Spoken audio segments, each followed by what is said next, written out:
오늘은 이사야 1장 2절에서 6절 말씀을 통해서 귀를 기울이라는 제목으로 함께 은혜를 나누겠습니다. 지난주에 천국은 상대적 가치가 지배하는 그런 세계가 아니라는 것에 대해서 말씀을 나누었습니다. 생각이 나십니까? 까먹지는 않으셨겠죠? 천국은 어린아이처럼 하나님을 절대적으로 의존하는 사람, 하나님만을 절대적으로 의지하는 사람, 하나님의 은혜와 그 인도하심과 돌보심과 덮으심을 절대적으로 의지하는 그 어린아이 같이 자기를 낮추는 사람만 하늘나라에 들어갈 수 있다고 했습니다. 그래서 인간의 존재 의미, 피조물의 존재 의미는 바로 자기 자리를 지키는 데 있습니다. 하나님처럼의 삶이 아니라 피조물의 자리에 내려가서 내가 어떻게 존재할 수 있는가, 하나님의 은혜가 왜 필요한가 묵상하고 기도하는 자, 그가 천국에 들어갈 수 있는 사람입니다. 그래서 어린아이는 자기를 낮추는 사람입니다. 은혜를 아는 사람입니다. 그리하여 섬기는 사람입니다. 그리고 섬기는 자가 큰 자라고 그랬습니다. 그리고 어린아이는 하나님과 연합되어 하나님께서 품으신 사람이기 때문에 천국에 갈 수밖에 없지요. 우리는 고린도후서 8장 9절을 통해서 예수님의 부유하심에 대해서 들었습니다. 예수님은 부유하신 자임에도 불구하고 우리를 위하여 일부러 가난해지셨다고 합니다. 왜요? 저와 여러분들을 부유하게 하시라고. 우리는 그렇게 할 수 있습니까? 저는 못합니다. 하나님의 은혜가 없이는 저는 할 수 없습니다. 그렇기에 내 이름으로 어린아이를 영접하면 자기를 비우고 낮아져서 겸손한 자리에 있는 그 사람을 영접하는 것이 무엇이라고 했습니까? 나를 영접하는 것. 예수 그리스도를 영접하는 것이고 또 나를 보내신 이 하나님을 영접하는 것이라고 분명히 말씀하셨습니다. 그래서 가장 작은 자가 큰 자라고 이야기하는 것입니다. 그러니 저와 여러분들은 하나님 앞에서 큰 자인지 하나님이 수에 칠 가치도 없는 작은 자인지 생각해야 하겠습니다. 오늘 본문 이사야 1장 2절의 말씀을 보시기 바랍니다. 하나님께서 여호와께서 말씀하시기를 내가 자식을 양육하였다고 합니다. 그런데 그들이 어떻게 했다고요? 나를 거역했습니다. 자, 여러분 부모가 자식을 양육할 때 어떻게 하십니까? 여러분이 자녀로서 부모에게 어떤 돌봄을 받았습니까? 헌신하고 돈과 수고와 노력과 정성과 걱정과 모든 애간장을 태우면서 자녀를 기르지 않습니까? 물론 뉴스에 보면 어린 갓난아기를 목 잘라 죽이고 쓰레기통에 버리고 하는 그런 무지막지한 사람도 있지만 진정으로 자녀를 아끼는 부모라면 어떻게 자녀를 양육합니까? 그런데 왜 그 자녀가 아버지 되신 하나님을 거역하는 것입니까? 그래서 이야기합니다. 3절 보십시오. 소도 임자를 압니다. 장로님 소 키우지 않습니까? 임자 알죠? 개 키우지 않습니까? 낙이 키우지 않습니까? 자기 구유를 압니다. 제가 여기 사택에 있는 떠들이개 하나에게 물을 주려고 나와도요, 꼬리를 치면서 난리 납니다. 자빠지고요. 그런데 왜 우리를 양육하신 하나님을 거역하는 거예요? 그 거역이 무엇인가 우리가 살펴봐야 합니다. 그래서 이야기합니다. 3절 보십시오. 이스라엘은 알지 못하고 나의 백성은 깨닫지 못하는도다. 도대체 무엇을 알지 못하고 무엇을 깨닫지 못하는가 하는 것입니다. 출애굽기 19장 4절에서 6절 말씀 같이 읽어보겠습니다. 주보를 확인하시기 바랍니다. 내가 애굽 사람에게 어떻게 행하였음과 내가 어떻게 독수리 날개로 너희를 업어 내게로 인도하였음을 너희가 보았느니라. 세계가 다 내게 속하였나니 너희가 내 말을 잘 듣고 내 언약을 지키면 너희는 모든 민족 중에서 내 소유가 되겠고 너희가 내게 대하여 제사장 나라가 되면 너는 자손에게 전할지니라. 분명히 전했습니다. 모세도 전하고 저도 전하고 있습니다. 한번 보십시오. 이스라엘 백성들은 하나님께 이야기합니다. 말라기 1장에서 하나님 도대체 우리를 어떻게 사랑했습니까? 이렇게 말씀하지 않습니까? 내가 애굽 사람에게 어떻게 행하였습니까? 어떻게 독수리 날개로 너희를 업어 내게로 지금 여기 시내산으로 하나님의 나라로 교회로 인도하였음을 보았다고 하지 않습니까? 여러분들이 가정을 이루기 전에 학교에서 교육을 받기 전에 어린아이였을 때 아니면은 자아가 조금씩 성장하면서 인식되었을 때 자기에 대해서 그렇게 큰 평가를 할 수 있었습니까? 내가 커서 뭐 되지? 나는 제대로 먹거나 살 수 있을까? 고민하고 걱정하던 시절 있지 않았습니까?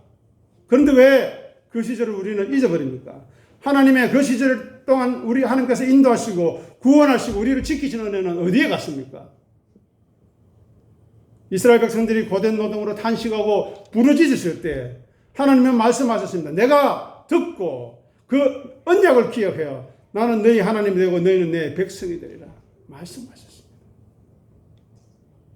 그리고 5절에 말합니다. 세계가 다 내 것이다. 그러니 너희가 내 말을 잘 듣고 내 언약, 내 백성이 되는 그 언약만 잘 지키면은 무엇이 되겠다고 이야기합니까? 제사장 나라가 되겠다 하십니다. 하나님 앞에서. 그리고 거룩한 백성이 되겠다. 이스라엘 백성에게 전해라.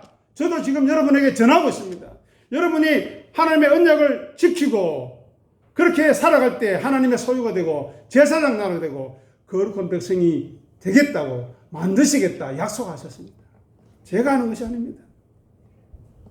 그러면 거룩하신 하나님이 누구이신지 알아야 될 것 아닙니까?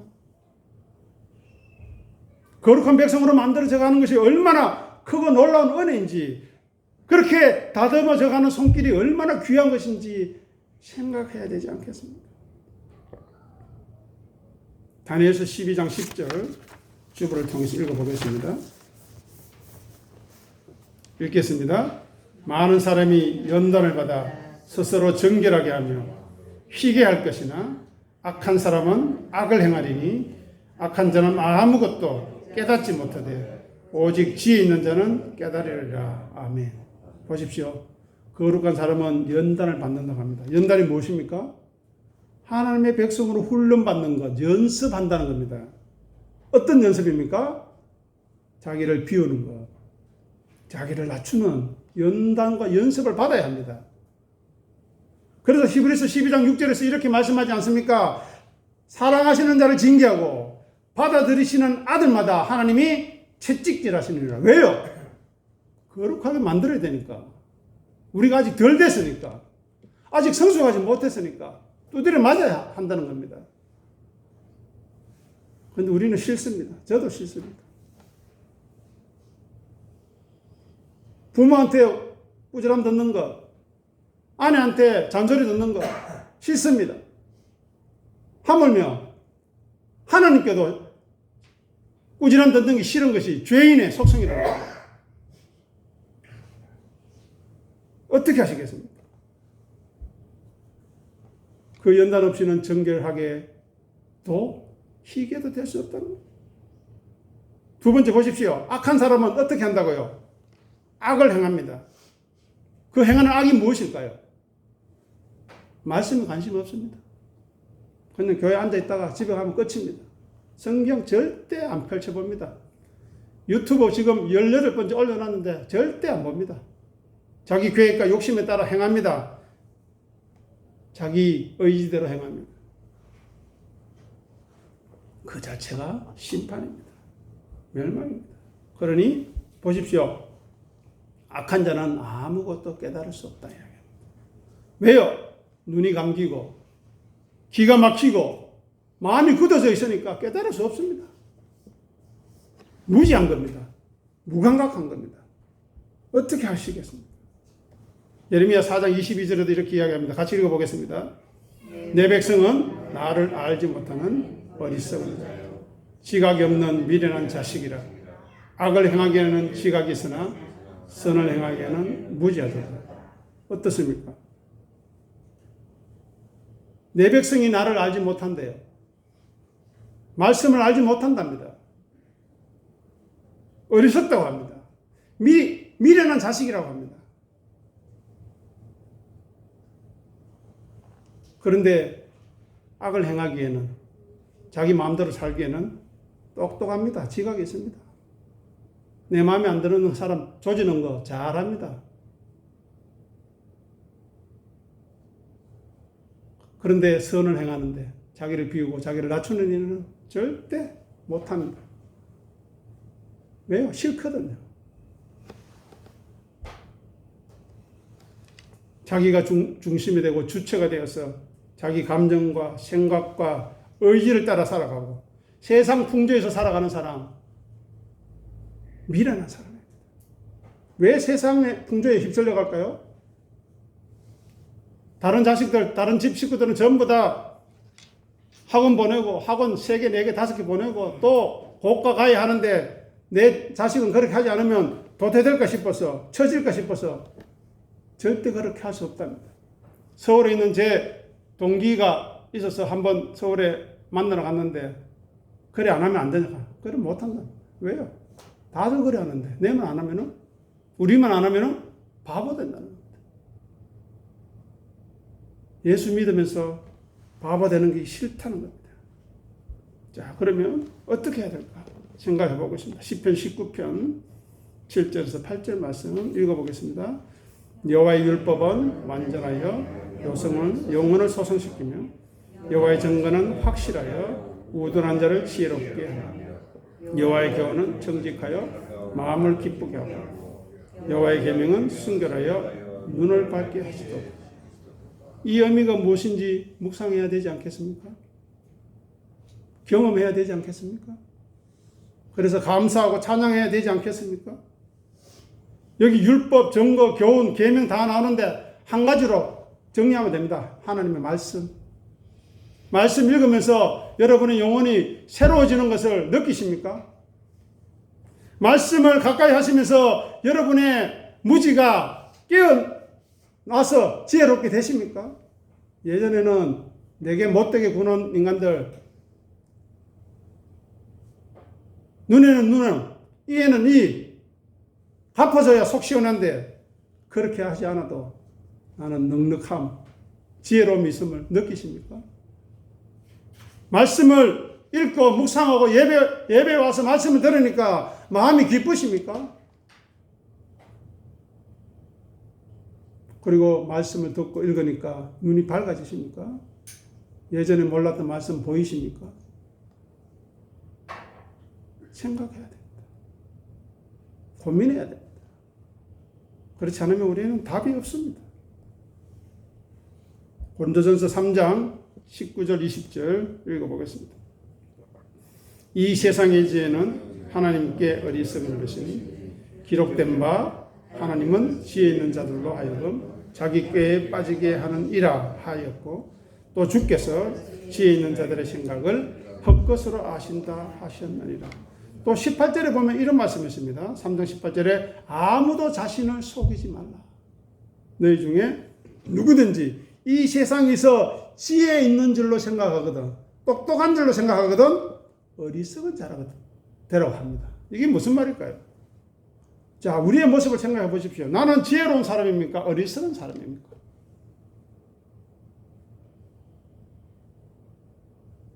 더 구체적으로 말씀드리겠습니다. 세상에서 여러분을 자랑하고 높이고 채우고 계십니까? 자기를 드러내고 싶으십니까? 어리석은 사람입니다. 무지한 사람입니다. 미련한 사람입니다. 다음으로 하나님 앞에서 겸손하고 낮아지고 비워지고 하십니까? 사람들에게 인정받지 못해도 하나님 앞에서 겸함으로 살아가십니까? 지혜로운 사람. 하나님이 좋아하시는 사람입니다. 하나님이 사랑하시는 사람입니다. 어떻습니까? 우리는. 자, 오늘 본문으로 다시 돌아오시기 바랍니다. 2절, 1장 2절. 하늘이여 땅이여, 하늘이여 들으라 땅이여 귀를 어떻게 하라고요? 자, 여기 보면 이스라엘 당사자에게 이야기 안 합니다. 아, 집사님, 말 좀 들으세요. 장로님, 말 좀 들으세요. 이렇게 안 하고요. 하늘이여 땅이여 다른 3자를 데려옵니다. 이게 무슨 말일까요? 이스라엘이 지금 말을 전혀 안 듣는다는 겁니다. 그러니 정인을 세우겠다는 거예요. 정인을 세워서 너희가 얼마나 무시하고 미련하고 어리석은지 앞에 있죠. 하나님 아버지를 거역했는지 내가 분명하게 증거하겠다 말씀하십니다. 신명기 27장 8절 9절 10절 주부를 통해 읽어보겠습니다. 너는 이 율법의 모든 말씀 그 돌들 위에 분명하고 정확하게 기록할지니라. 레위 제사장들이 온 이스라엘에게 말하여 이르되 이스라엘아 잠잠하여 들으라. 오늘 네가 네 하나님 여호와의 백성이 되었으니 그런즉 네 하나님 여호와의 말씀을 청종하여 내가 오늘 네게 명령하는 그 명령과 규례를 행할지니라. 보십시오. 돌들 위에 분명하게 정확하게 기록하라 합니다. 신약에 와서는 지금에서는 뭐라고 이야기할까요? 우리의 마음판에 분명하고 정확하게 기록하라고 합니다. 그런데 이런 말씀은 없고 행위만 하려고 합니다. 남들보다 기도 좀 하려고, 남들보다 좀 더 새벽 기도하고 주일 낮, 주일 오후 수요 예배, 또 금요 모든 구역 예배 모여서 그런 모임에만 참석하려고 하지 하나님의 뜻을 하나님의 뜻이 무엇인지 하나님이 우리에게 무엇을 말씀하려고 하는지 생각하지 않는 겁니다. 그런데 기도한들 뭐 하겠습니까? 분명하게 정확하게 기록하라고 합니다. 그리고 이야기합니다. 이스라엘아 잠잠히 들으라. 하나님 앞에 입 열지 말라는 겁니다. 오늘 네가 네 하나님 여호와의 백성이 어떻게 해요? 되었으니 과거입니다. 그런즉 네 하나님 여호와의 말씀을 청종하라. 청종하라는 말을 우리 말로 하면은 한글로 하면은 듣고 따른다는 이야기인데요. 히브리어로 하면은 듣고 또 듣고입니다. 제발 들으라는 겁니다. 그래야 이해하고 행할 것 아닙니까? 하나님의 백성이 되었다면 하나님의 말씀을 듣고 들어야 합니다. 안 들으니까요. 생각이 변하지 않고, 생각이 변하지 않으니까 기도가 변하지 않고요. 기도가 변하지 않으니까 행동이 변할 수가 없습니다. 똑같습니다. 1년 전에 한 기도나 2년 전에 한 기도나 10년 전에 한 기도나 똑같습니다. 저는 여러분에게 기도할 때 이렇게 부탁드리고 싶습니다. 전주일날 설교했던 내용을 정리해서 자기의 고백을 한번 해보십시오. 놀라운 일이 일어날 겁니다. 그게 기도입니다, 여러분. 왜냐? 일주일 동안 묵상했다는 말이 아닙니까? 왜 기도하는데 하나님의 은혜와 찬양이 없고 말씀이 없습니까? 나의 죄인 때문에 고백이 없습니까? 잘못된 겁니다. 말씀의 지향성을 되새겨야 합니다. 우리는 세상과 구별된 거룩함의 자리에 나아가도록 힘써야 합니다. 그렇지 않으면요, 우리 보고 예수 안 믿습니다. 교회 안 나옵니다. 자네나 내나 똑같은데 왜 나가노? 시간 버려, 돈 버려, 말로고 나갑니까, 교회? 하나님을 아는 것이 없는데, 사도 바울은 고백했습니다. 내 주 예수 그리스도를 아는 지식이 가장 고상하다. 가장 귀하다, 너무 좋다, 최고다 고백하는데 왜 우리는 그렇지 않습니까? 그러니 기꺼이 순종하지 않습니다. 예배 나올 때 기쁘지 않습니다. 헌금할 때 기쁘지 않습니다. 성도 만나도 기쁘지 않습니다. 감사가 없습니다. 우리는 예배에 나올 때마다 우리의 더러움을 비워내야 하고 드러내야 합니다. 하나님 앞에서. 타락한 피가 흐르는 죄의 흔적들, 여전히 내 고집만, 여전히 내 생각만, 여전히 내 경험만 주장하는 그 드러내고 비워내야 합니다. 그리고 은혜를 깨달아야 합니다. 그리고 말씀을 가까이에서 제발 진리로 여러분의 생각에 말씀을 채우십시오. 10년, 20년, 30년, 40년 신앙생활 했으면 말씀을 나눌 수 있어야 되지 않습니까? 제가 장로님과 권사님과 집사님에게 가서 말씀을 듣고 싶어야 하는 겁니다. 왜냐? 저보다 더 많은 삶의 경험이 있으니까요. 저보다 더 많은 사회 경험이 있으니까요. 그 경험으로 여러분이 말씀을 묵상해 보십시오. 저보다 훨씬 더 풍요한 말씀을 깨달을 수 있는데 왜 그렇게 하지 않습니까? 그러니 우리는 가난한 겁니다. 그만큼. 저에게만 의지하기 때문에 여러분은 그만큼 가난한 거예요. 제가 나누는 말씀이 여러분의 삶 속에서 여러분의 고백으로 터져나와서 함께 나누는, 그래야 하나님의 말씀이 우리 가운데 왕성해지는 놀라운 경험이 있어야 되는데 주일날 저만 떠들고 조용합니다. 질문도 없고 대답도 없고 의문도 없습니다. 그런 시간이 10년, 20년 지난들 도대체 우리에게 어떤 하나님의 말씀의 왕성함이 있겠는가 하는 것입니다. 그래서 죽음 앞에서 후회하지 않겠습니까? 주님이 우리를 두 팔 벌려 환영해 주시겠습니까? 작은 일에 충성했으니 내 주인의 종에 내 주인의 기쁨에 참여하라 말씀해 주시겠습니까? 고린도후서 12장 9절에서 10절 말씀 읽겠습니다. 나에게 이르시기를 내 은혜가 네게 족하도다. 이는 내 능력이 약한 데서 온전해짐이라 하시니라.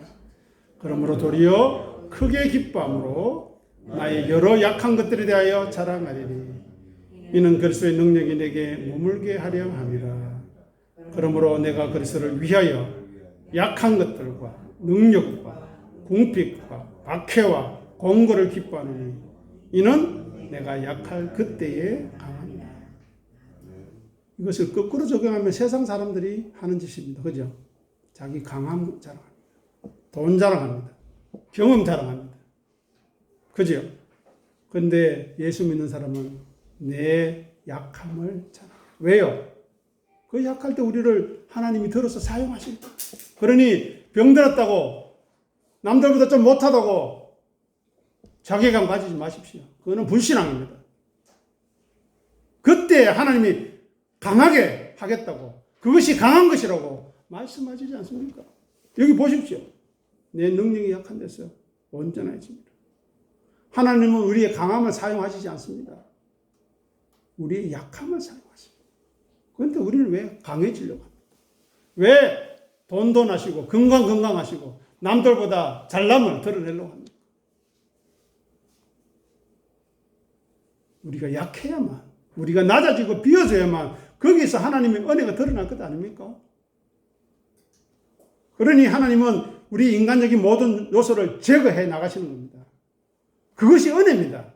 그런데 고집은 더 세지고요. 자기 경험은 더 나타나는 거, 그거는 하나님은 은혜가 없다는.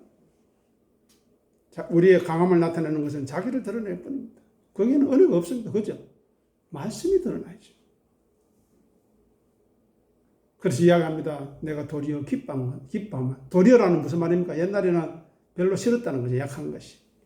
주눅 들고 우울하고 아이고 죽을까 두렵고 남이 나를 무시할까 두렵고 나를 인정해 주지 않을까 두려웠는데 그렇지 않다는 도리어 크게 기쁨으로 나의 여러 가지 약한 것들에 대하여 자랑하겠다.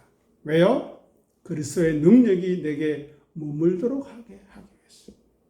보십시오. 약한 것들, 능력, 궁핍, 박해, 공고 기뻐할 수 있는 조건입니까?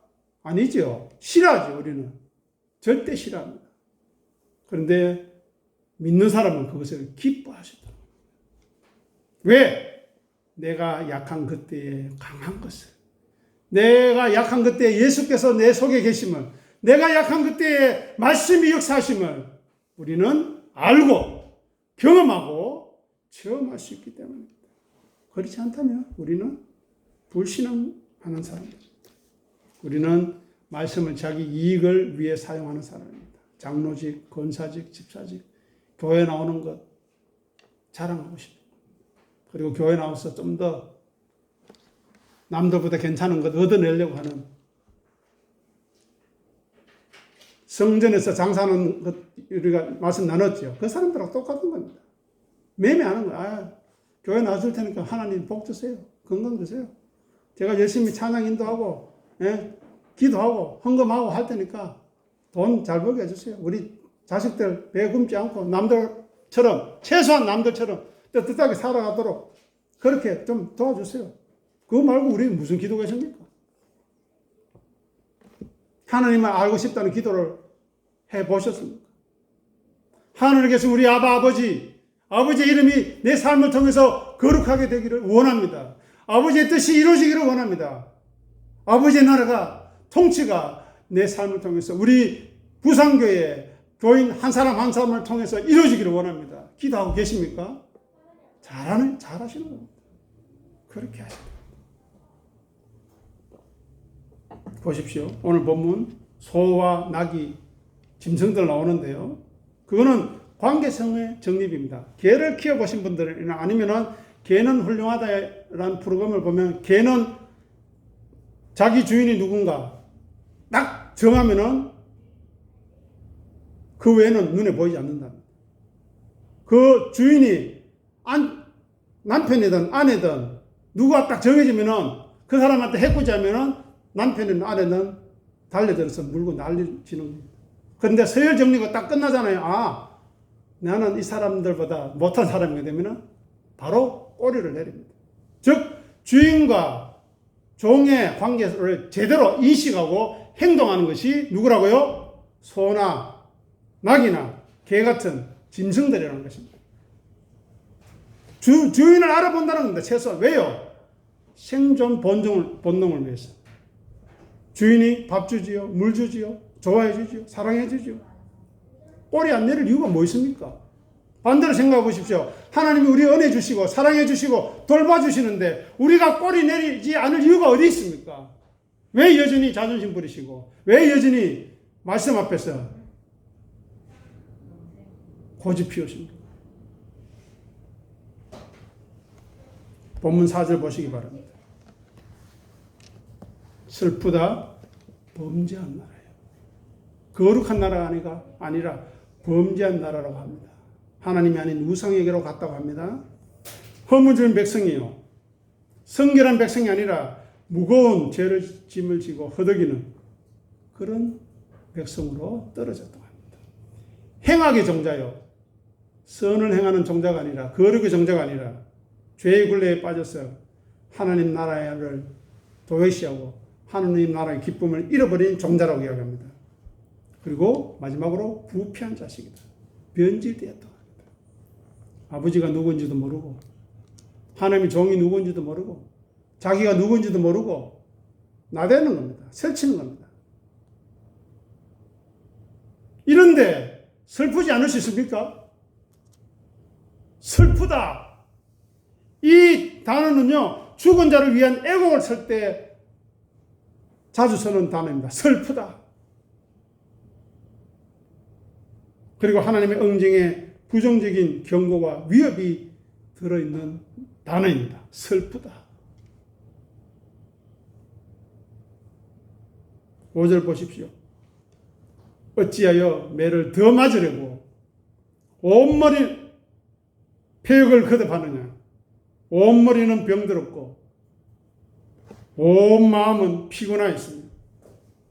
발바닥에서 머리까지 성한 것이 없이 상한 것과 터진 것과 새로 맞은 흔적뿐이오늘 왜 짜면 짜는 건 무엇입니까? 더러운 거 제거해버리는 거죠. 고름을 닦아내는 거죠. 싸매며 닦아냈으니까 약을 바르고 싸매야 되죠. 그래서 부드럽게 새롭게 소생되는 그 치료함을 받지 못하는 겁니다.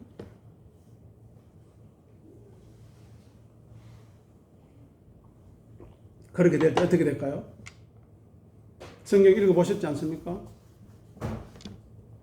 이스라엘 역사 알지 않습니까? 어떻게 되었습니까? 황폐해지고요. 7절 보십시오. 오늘 읽지 않았지만 어떻게 된다고요? 황폐하고 불타고 삼켜지고 파괴될 것이라.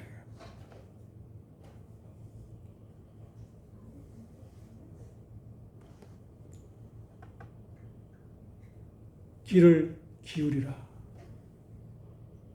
우리에게 말씀하시면 그것은 다행입니다. 그런데 그것도 안 돼서 하늘이여 땅이여 귀를 기울이라는 것은 이건 아주 심각한 문제입니다. 왜요? 부모가 자식을 거역하고 하나님의 백성이 하나님을 거역하고 말씀이 선포되어지는 이 강단을 무시하고 가벼이 여기니까 어떻게 됐습니까? 욕하고 때리고 그런 일이 일어납니다. 자, 우리의 모습은 어떤가 생각해 보십시오. 기쁨이 있습니까? 위로가 있습니까? 감사가 있습니까? 찬송이 있습니까? 빨리 돌이켜야 합니다. 빨리 새로워져야 합니다. 우리에게 남은 시간 내일이 있다고 생각하지 마십시오. 인간은 내일을 살 수 없습니다. 과거도 살 수 없고요. 지금 이 순간 사는 겁니다. 그것을 바로 영원한 현재라고 이야기하고요. 영원한 시간이라고 이야기합니다. 우리는 내일을 살지 않습니다. 지금이 은혜 받을 만한 때요. 지금이 구원의 날임을, 구원의 시간임을 분명히 생각하십시오. 기도하겠습니다. 아버지 하나님 은혜를 감사합니다. 하나님의 말씀에 귀 기울이지 않는 자식이 아버지를 거역하는 그 표현 앞에서도 슬프다. 어떻게 하면 내 자녀들이 돌아올 것이며 어떻게 하면 내 백성들이 내 앞에 무릎 꿇을 것이며 어떻게 하면 내 백성들이 항복하고 돌아와 주 앞에 눈물을 흘리며 회개할 것인지 기다리시는 아버지의 마음을 헤아리게 도와주시옵소서. 그 마음에 공감하여 슬픔이 있게 하시옵소서. 그리하여 우리 슬픔이 변하여 기쁨의 희락의 노래가 되게 도와주시옵소서. 이 예배에 참석한 하나님의 종들 한 사람 한 사람 기억하여 주셔서 진정 우리 하나님이 내 사랑하는 자여 내 기뻐하는 자라 말씀하여 주시는 놀라운 은혜가 있게 도와주시옵소서. 감사하며 우리 주님 예수 이름으로 간절히 기도드립니다. 아멘.